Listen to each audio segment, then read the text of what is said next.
আসসালামু আলাইকুম রহমতুল্লাহ। সকাল বিকাল দুপুর যাহারা দিল্লি না ঢাকা স্লোগান দেয়, যারা প্রকাশ্যে এসে ভারতের অমঙ্গল কামনা করে, তাদের মুখটা থাকলো কোথায়? তাদের লজ্জা বলে আর কোনো কিছু থাকলো না, তাদের গায়ে চামড়া বলে আর কোনো কিছু থাকলো বলে আমার মনে হয় না।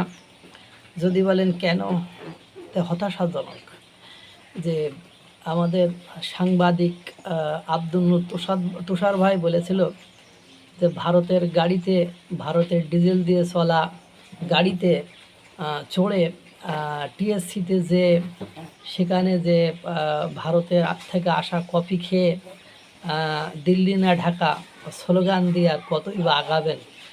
লজ্জা হওয়া উচিত। এরপরে যে মেট্রো রেল আছে বা যা কিছু আছে সবই দেখা যায় প্রত্যক্ষ এবং পরোক্ষভাবে কোনো না কোনো ফরম্যাটে আপনার ভারতেরই সেখানে মেশিনপত্র। এই যে ব্যর্থতা, এই যে একের পর এক কর্মকাণ্ড, এরপরেও ওই যে কথা হলো সকাল বিকেল দুপুর শুধু ভারতের বিরুদ্ধে স্লোগান, ভারতের বিরুদ্ধে কর্মকাণ্ড, ভারত দখল করে নেবে, ভেঙে খন খন করে দেবে। আবার এদেশের বিমান, এদেশের রেল, এদেশের ট্রেন, এদেশের মেট্রো রেল, এদেশের যা কিছু আছে সেখানে সব কিছুতে ভারতের একটা ছোঁয়া থাকে। এবার ভারত থেকে দেশে আসছে 20টি নতুন রেল কোচ।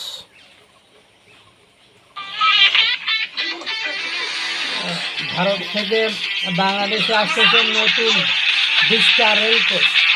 এখন চিন্তা করেন, এই রেল কোচ কি মানে ওঠা যাবে তো দিল্লি না ঢাকা স্লোগান দিয়ে?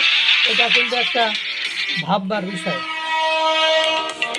বাংলাদেশে আসার জন্য প্রস্তুত অবস্থায় আছে 20টি ভারতীয় রেল কোচ। চলতি জুলাই মাসেই কোচগুলো বাংলাদেশে পাঠানো হবে বলে জানিয়েছেন ভারতীয় রেল বিভাগের কর্মকর্তারা। 2024 সালে তৎকালীন আওয়ামী লীগ শাসনামলে ভারতের রেল বিভাগের অধীন রপ্তানি সংস্থা রাইটসের সঙ্গে একটি চুক্তি করেছিল বাংলাদেশের সরকার। সেই চুক্তির শর্ত ছিল বাংলাদেশে মোট 200 রেল কোচ রপ্তানি করবে ভারত। এসব কোচের মধ্যে 120টি ব্রডগেজ যাত্রী কোচ, 36টি ব্রডগেজ লোকোমোটিভ এবং 10টি মিটার গেজ লোকোমোটিভ। চুক্তির শর্ত অনুযায়ী এই 200 কোচের মূল্য হিসেবে ভারতকে 915 কোটি রুপি প্রদান করবে বাংলাদেশ। এই প্রকল্পে বাংলাদেশকে অর্থ সহায়তা দিয়েছে ইউরোপিয়ান ইনভেস্টমেন্ট ব্যাংক।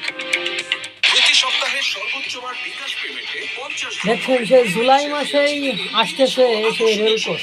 ভারতের কেন্দ্রীয় রেল দপ্তরের এক জ্যেষ্ঠ কর্মকর্তা ইকোনমিক টাইমসকে বলেন, প্রথম চালান হিসেবে জুলাই মাসে 20টি ব্রডগেজ কোচ বাংলাদেশে পাঠানোর জন্য আমাদের যাবতীয় প্রস্তুতির কাজ শেষ। জুলাইয়ের যে কোনো দিন এই চালান বাংলাদেশে পাঠানো হবে। চুক্তির শর্ত অনুযায়ী পরবর্তী চালানগুলো আগামী 36 মাসে পর্যায়ক্রমে পাঠানো হবে। মানে বিষয়টি বুঝলেন, এই জুলাই মাস দিয়েই শুরু হবে। জুলাই গণঅভ্যুত্থানকারীরা সকাল বিকাল দুপুর নাস্তা পানি খাইয়া ভারতের বিরুদ্ধে মানে বুক পিট দিয়া লাগিয়া পড়ে ভারতকে কত কিছু করতে চায়। ভারতকে বয়কট করবে, ভারতের পণ্য বয়কট করবে, ভারতের তা করবে, কত কিছু করবে। কিন্তু দিন শেষে যে সেই জুলাই মাসেই বাংলাদেশে রেল কোচ ঢোকা শুরু হয়েছে এবং বাংলাদেশের রেল ব্যবস্থাপনায় যত কোচ আছে তার অধিকাংশই প্রত্যক্ষ এবং পরোক্ষভাবে ভারতেরই মাল। সুতরাং দিল্লি না ঢাকা আমাদের ভারতের সাহায্য ছাড়া আগাগোড়া সব ফাঁকা। আল্লাহ তাআলা সকলকে ভালো রাখুক, সুস্থ রাখুক। আসসালামু আলাইকুম ওয়া রাহমাতুল্লাহ।